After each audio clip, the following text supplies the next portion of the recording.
Hey, welcome to Sacred and Naked. I am Charity. I am your sacred, sensual intimacy guide. And if you are looking for healing or love, whether it be self love, partner love, all things love, or you're simply looking for a place to remind you that you're not alone, you've come to the right place. Today, I want to give a couple of reflections because I just turned 39 and I feel the best that I've ever felt. I want to say my entire life. And this year, in chapter 38, I really did a lot of crazy things, and I don't even recognize myself today, from the woman at the beginning of this year that was 38. So I want to share some of those reflections with you. And on the Finding Daddy episode, I'm going to talk about my massage with Steel. It was incredible. It's my second birthday massage that I've had with him. Before we get started into that, I want to answer a question. My favorite listener, Kwame, asked another question, and I want to take time to honor him and respond. In the previous episode where I talked about inner child healing and healing my inner child in my relationships, he asked me, how do I gauge how my inner child meshes in or with my partners in those relationships? And I think that's a great question. Your inner child is your scared self, your playful self, your tender self, fearful self. Think about a child. Think about all the things that children represent: the innocence, the wondering, the playfulness, the needing of guidance. And so that's true for us too. Even as adults, that child is still in there. And so I really didn't know. I wasn't really aware of inner child healing at this age until I think 3 years ago. It's about to be 2026. I was in a relationship, my first boyfriend, when I opened my marriage up in 2023. And both of our inner children were very loud. We, I believe, attracted each other because we had loud father wounds, both of us. His father, he felt, was very abusive towards him. And of course, we know my father wounds. I talked about that in previous episodes. And so that's how we, I believe, attracted each other and got together. And so in that relationship with he and I, we did a lot of things that appeased our inner child. We were very playful with each other. We both love nature. So a lot of the times we would spend time at like parks and places that had water, and he would go fishing and I would watch him. We would go to the reservoir. We would do romantic teenage things. But it also showed itself in our disagreements. I remember having disagreements, and he would be like, go ahead and punish me now. Like, you're going to punish me, aren't you? And it was a huge like shock, because I've never been in that type of relationship where the inner child was it was very loud. And I knew that when he said those things, he was triggered, because when he had disagreements with, I was probably his father, he probably wasn't able to say those things to his father, but he probably experienced punishment when he did things that disappointed his father. And I don't really know about his other relationships, but I'm assuming he was older than me by, I think, 6 years. But I'm assuming because it was very loud in our relationship, it was probably very loud in other relationships. So that's just the first time that I've ever really noticed like inner child healing or inner child presence in relationships. But as I think about my current relationships, I think about my relationship with my girlfriend, and because she's a woman, my inner child, other than the healing that I've talked about with, her fighting for me, that's a inner child healing. But an inner child trigger in that relationship is we're both women. I'm the oldest. I have 2 younger sisters, and so sometimes I really can't help it. I kind of show up as a big sister or a nurturer, a guide in a way. And sometimes it annoys me that I have to, or that I feel that I have to, because I don't have to, that I feel like I have to show up in those ways. Like, we're women, so we share things, or, I just have to show up as the big sister, and it's a trigger in that relationship. Her inner child is very playful. And we're about 8 years apart. So she is younger than me. Another reason probably why the big sister or the nurturer shows up in our relationship a lot. She's super playful.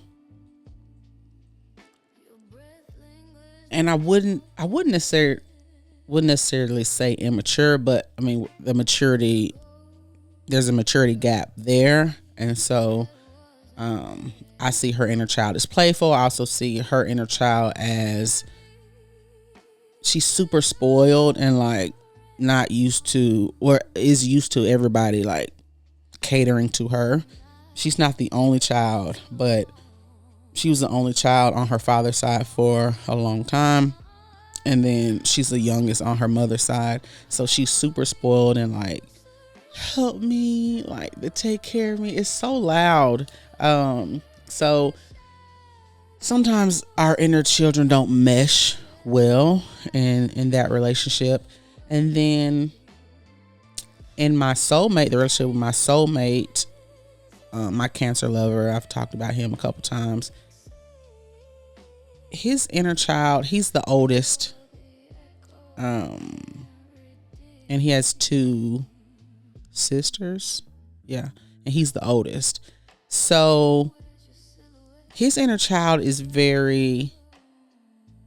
nurturing. It's take care. I will take care of. Very secure. It's very, he's not really playful. But there's a safety there. And because he's the oldest brother of girls, he has a, tell me how you feel, and emotional safety about him. In my relationship with Q, I have an anxious attachment style. That inner child has a fear of abandonment, I think, emotional abandonment. And Q has an avoidant attachment style, where when he's triggered, his inner child is triggered. He, I think, was in survival a lot as a child. Even the survival still kind of, I think, shows up today. Just emotionally, just maybe had to take care of things that he should not have as a child. And so when emotional stuff shows up, he's like out of there. When he feels maybe too close, he's out of there. Every now and again, we'll have an emotional something where, he'll take time to explain or talk through some emotional things with me. And I'll say, because I know that's hard for him to do, I'll say, thank you for taking the time to talk this out with me. And he'll say, you're welcome, but I don't like having to do it because it's too much emotion. So in that relationship with Q, for sure, because I started off as an anxious attachment style and he's an avoidant, I really had to do a lot of work. This year, I've done a lot of work with becoming secure and like healing that attachment style within myself.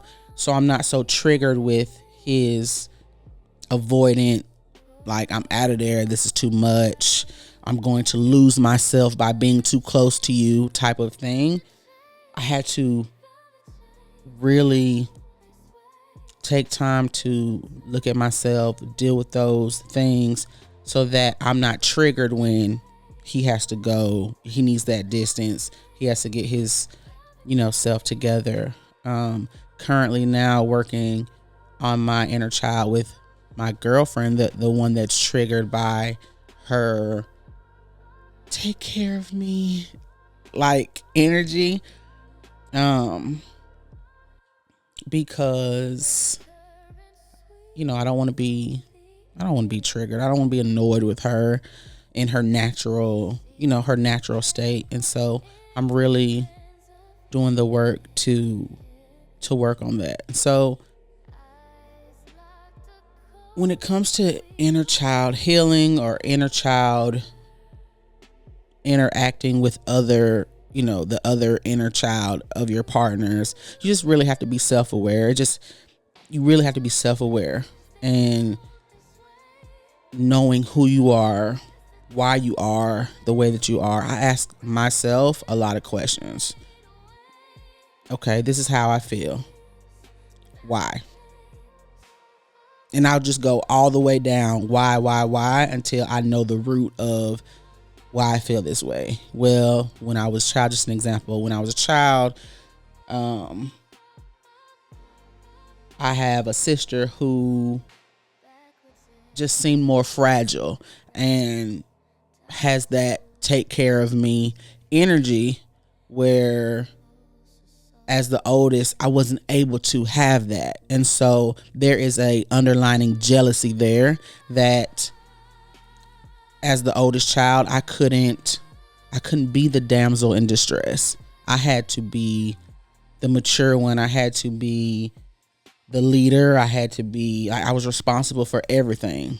And so there's a jealousy there that my inner child has for that in my girlfriend because of my sister. My sister, super cute, just naturally came out just so, beautiful. And like, she has this natural puppy dog eyes with the little tears, you want to take care of her. It's just a natural thing. And so just for example, that's just an example. It's a true example, but that's just an example.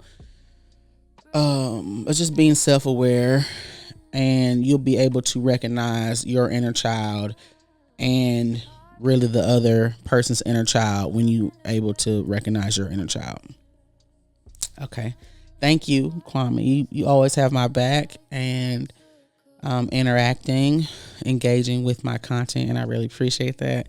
Others, please do the same. I want to answer any and all questions that you have, whether it be about healing or any of the sensual things that I talk about, I want to know that you're here with me, and I want to know that you feel comfortable engaging with me. That's why I show up the way that I do. Let's go to the birthday reflections. This year, I was super intentional about looking fear in the face and conquering it, no matter what the fear was. I heard somewhere that fear and lack are closely related, and that love and abundance are closely related. And I definitely a lover and want to live in abundance. And so I can't live in abundance and hold on to fear and live in lack. And so I really, really did the work and tried to figure out what is holding me back. Why is it holding me back? Is that a realistic fear? And if so, let's do the work to dismantle it. And if it's not, then let's just push it aside and go for it. It's been years I've been talking about doing a podcast. Years. Just because I want to share my experiences with the world. I want people to know that they're not alone, and that while nobody teaches us step by step to do healing and to elevate, not really. There's content out there. There are things out there. There are tools out there that can help you become the person that you want to be. And I'm doing that work actively, intentionally every day. And so if I can be an inspiration to just one person, then I am living my purpose. And so what was holding me back was I think the work that goes behind it, the producing, the editing.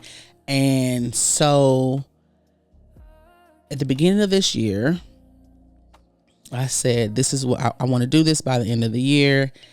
And let me work on my limiting beliefs. Let me work on my power to call things in.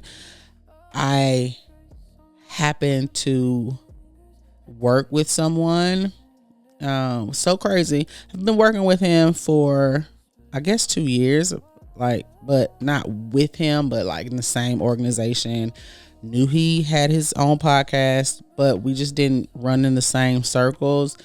This year, he came to my team. Still didn't know that we would be here, but just in having conversation, he is the producer of my podcast and the editor of my podcast. And so that took the stress and anxiety out that was keeping me from getting here. Universe sent me somebody to do it for me, which is a blessing. And so I'm here. I think that as I worked on those limiting beliefs and I worked on my self-concept, who I am, who I believe myself to be, as I worked on those actionable steps that, once you put in your mind what you're wanting to call in, the steps that you take that say, I am that person. You're not waiting to be that person, but you walk every day as if you're that person. That helped to create the support that I needed to get here, and crazy grateful for it. I want to travel around the world, and I've been saying for years. My friends have been trying to get me for years, at least 3 years or so, to get a passport. And what was stopping me? I don't know. My friends, I don't remember when it was. It might have been around COVID or whatever. A few of my friends, like we booked a trip. I don't even remember where it was. Out of the country, booked the trip. I was supposed to apply for my passport and get it, expedited. And something happened where I didn't do it and lost my money, and everything, and just kind of, put it out of my mind and didn't deal with it anymore. And then we were planning another trip that we end up not going on, but I need to get my passport. I don't want that to be a repeat where I can't go when they go. And so it was just another thing that was kind of lingering in the background that I said, I want to get, this is what I want to do.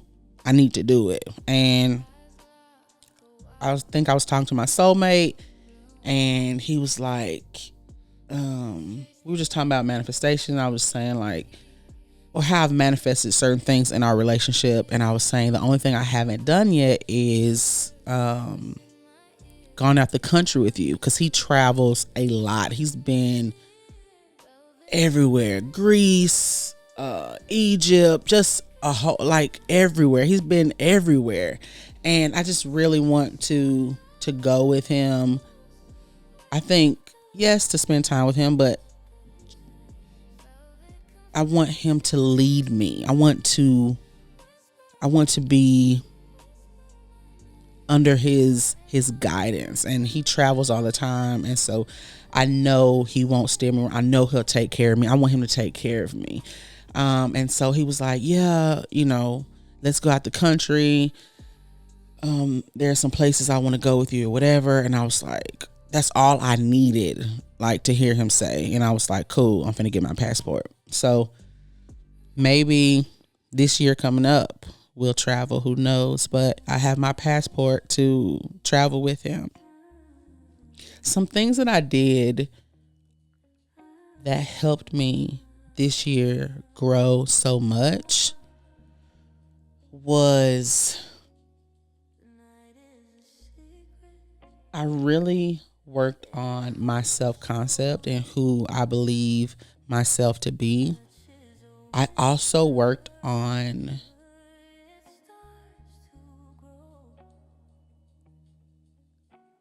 being that person. So not just the affirmations, saying who I am, but walking in.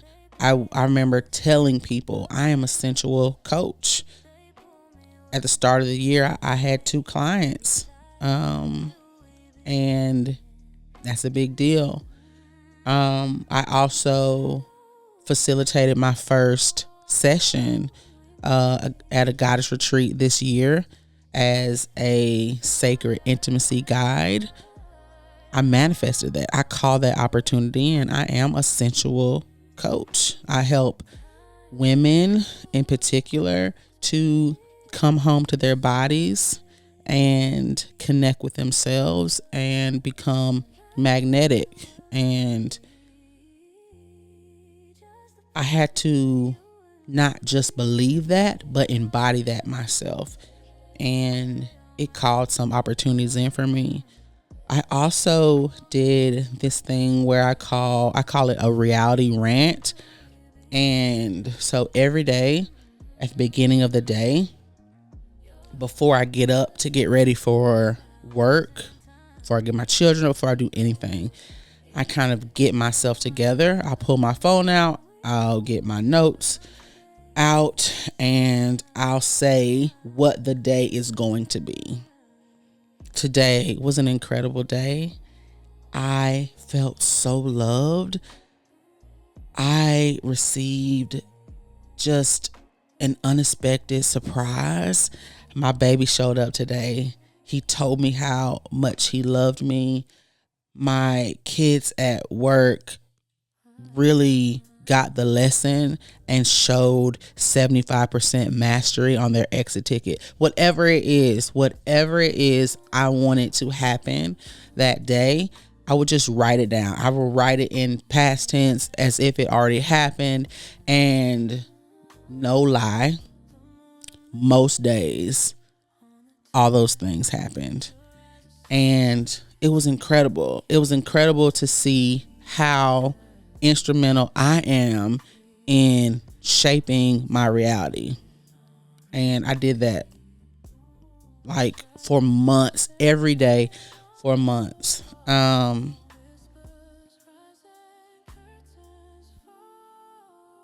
the last daddy video, the Q video, I remember being so kind of not distraught, but just discouraged, and how like when I called him in over a year ago, I was calling him my person. And yes, I wanted local sex. My soulmate lives in Texas, and I have to drive 6 hours to get to him, spend a weekend with him, or he drives 6 hours to me, or 3 hours. Sometimes we meet in the middle. And when you kind of get in that zone, like you kind of want it right then. And so that's what I wanted, and that's how I called Q in. But the relationship really wasn't going the way I wanted to go. Again, he has an avoidant attachment style, very distant, needs a lot of space, which I give him, no problem. But of course, I want to spend time with him, and I want to build with him, and we can't do that if we're not consistent. And so I had to do a lot of work on my attachment style, where I was anxious. I was overthinking. I was thinking it was me that caused him to move the way he moved. And one day I came across a TikTok that said, you guys spend a lot of time like trying to call in like your twin flames and your divine masculine, but people have their own journeys, and some people don't want to be in divine partnerships. People have the right to choose. And okay, I get it. And I started to detach from what I wanted it to be, and just accepted what it was. And so he comes in and goes out when he wants to, and when he shows up, I'm who I am. When he needs me, I'm there, and I'm okay with it.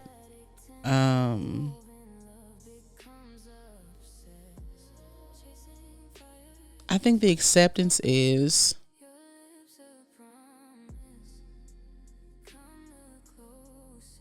I don't want to say I used him, but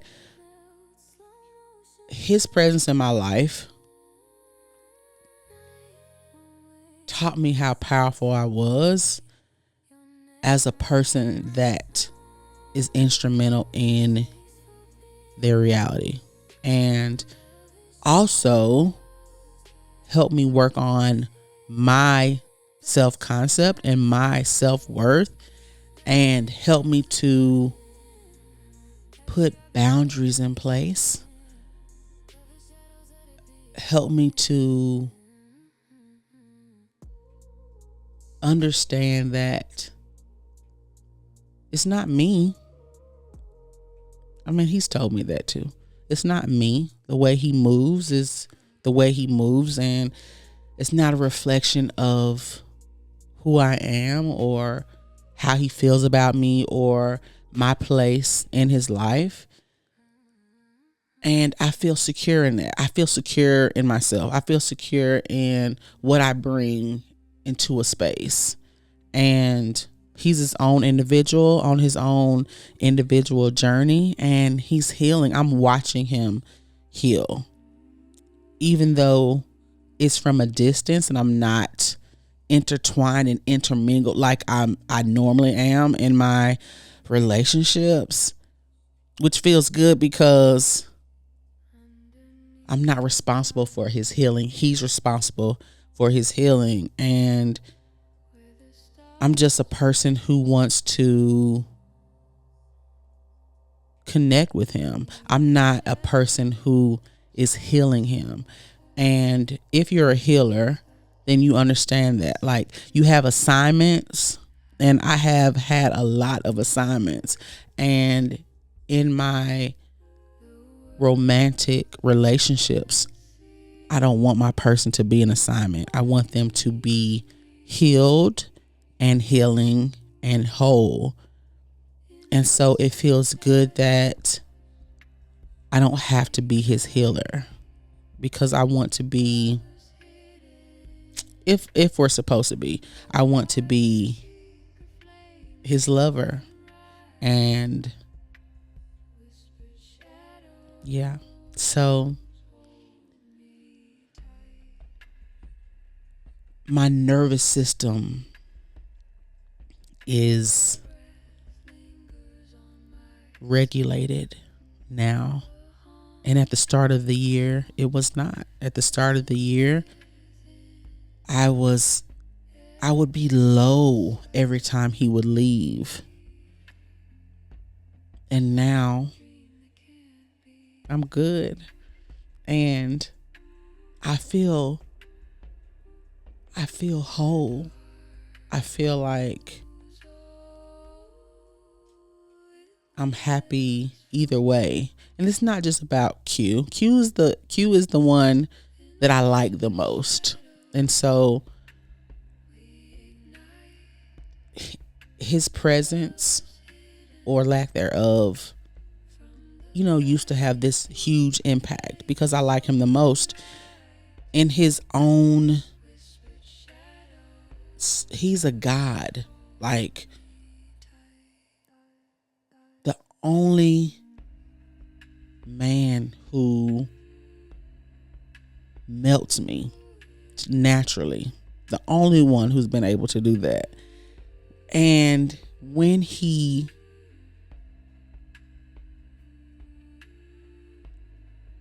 corrects me, I hear God very clearly. One time I was in a horny mood and wanted sex with him, and we were, just going back and forth. Not going back, but we were just kind of talking about it. And it's so crazy because he said, sometimes sex gets in your way. And no lie, probably a week or two prior to that, in my queen session, Queen, again, is my spiritual mother. She's my spiritual advisor. I've been going to her for over a year. And another tool that I've used to become this woman I am right now, this completely transformed woman within a year. So shout out to you again, Queen. But in one of those previous sessions, I was going to her like once a week. She was talking to me about how I let sex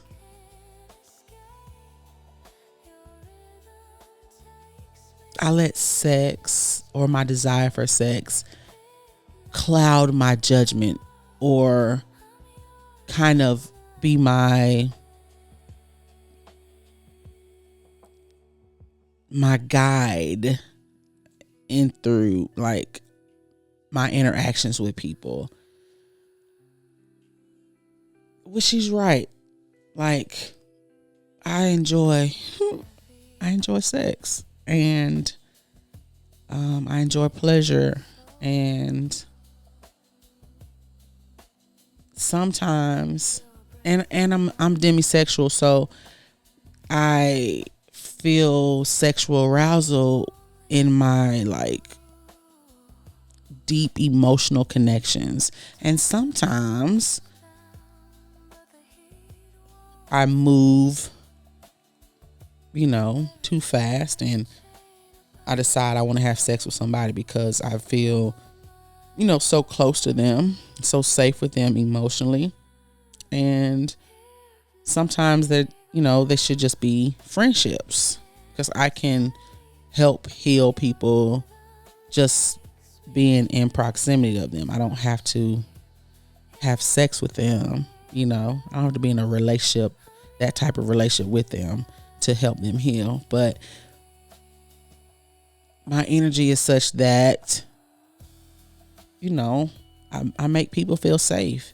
And if I in turn feel safe with them, it's like, oh shit, like I want to fuck, I want to. And I've messed up some relationships by doing that. And so she was right. Anyway, so she said that, and it was crazy that he said it a couple of weeks later. And I heard him, another time he was able to speak to me, like the God in him was able to speak to me.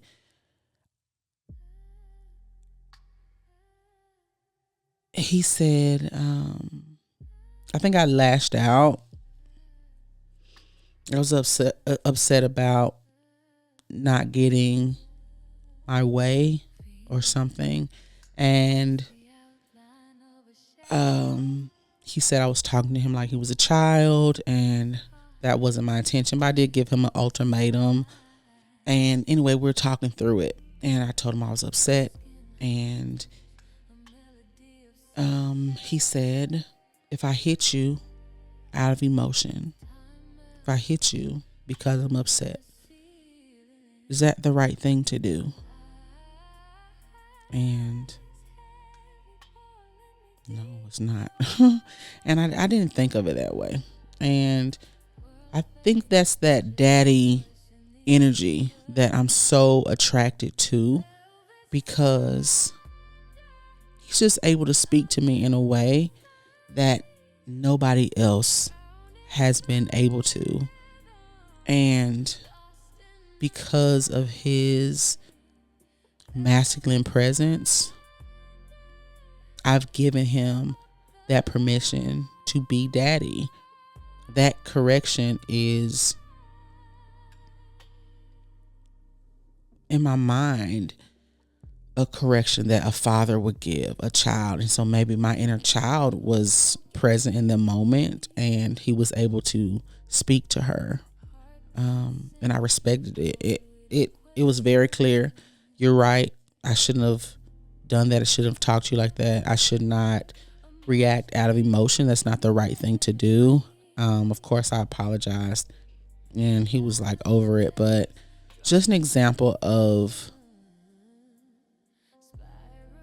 how I'm able to hear him and hear God speak through him and be corrected by him, and like there's no issue. So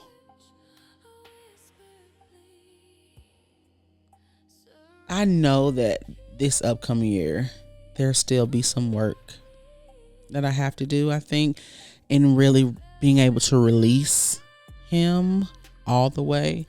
Because, of course, I want him to be my person, but if he's not my person, I have to release him to make room for my person. So I'm going to have to do that work still this upcoming year, but I just remember how low I used to get when we would be in a space where we're not talking. And now when we're in a space when we're not talking, I'm fine. I'm just go on with life. So just really proud of where I am. Another thing that happened this year, I was in a space where I was very determined to get a divorce.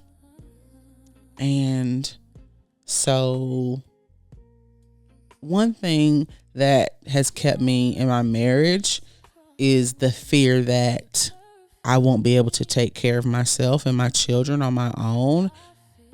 Even though I make okay. I have a career. I'm a teacher. Teachers don't get paid a lot of money, but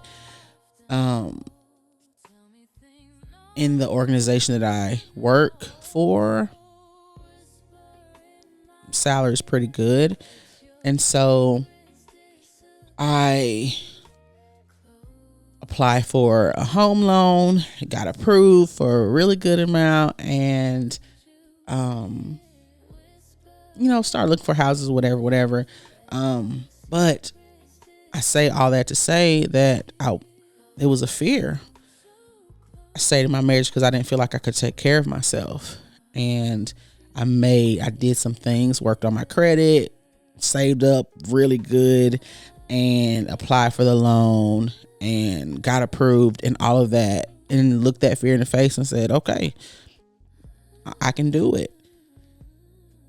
It happened that my husband and I decided to continue to live together, raise the children, and get a bigger place where a place that fits our new needs, because this house no longer fits our needs. But whether he and I decide to stay married or not, we have committed to raising our children together. And so a lot of healing just in that space has also been done. My year, it just does not look anything like it did at the beginning of this year. And so because I've seen such a incredible transformation from the beginning of this year to the end of this year, I am so fucking excited about what is coming this upcoming year. I really don't have any crazy expectations. Not really. I have some goals, but I really cannot wait to see what this next year is going to be for me. Who am I going to have around me? What are my relationships going to look like? What is my podcast going to turn into? Who is it going to reach? What people will be on the podcast with me? Where will I travel? What will my business look like? How many workshops will I facilitate in helping women connect to their inner goddess and understand how powerful they are, and how many workshops will I facilitate that help men and women connect and deepen their emotional safety and their sensual and sexual connection.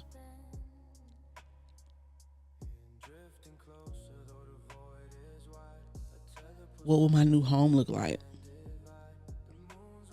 Will I still have a girlfriend? Will I